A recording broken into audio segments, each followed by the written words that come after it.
નમસ્કાર. નીતિન પટેલે પાછા ઉપાડી લીધા. મહેસાણાના કડીમાં પૂર્વ નાયબ મુખ્યમંત્રી નીતિન પટેલ પ્રદેશ અને નવા નેતૃત્વને લઈને સૂચક નિવેદન કર્યું છે.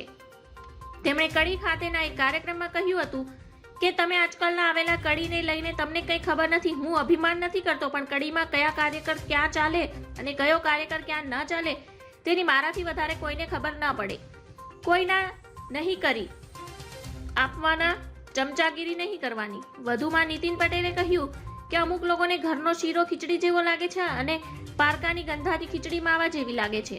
નીતિન પટેલે કહ્યું કે મેં આ વખતે કીધું કે ચૂંટણીમાં ભરતને મદદ કરો, પણ આ લોકો કહે છે કે ભરત ન ચાલે તો બીજું કોણ ચાલે.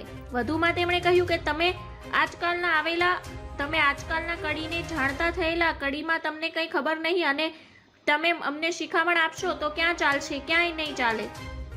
કડીમાં કયો કાર્યકર ક્યાં ચાલે અને કયો ક્યાંય ન ચાલે તે ખબર મારા જેટલી કોઈને નહીં. આ અભિમાનની વાત નથી. સાચા હંમેશા આપણે પડખે રહ્યા છીએ અને તેમજ ભગવાનના આશીર્વાદ પણ આપણી પડખે રહ્યા છે. ધન્યવાદ. જય હિન્દ.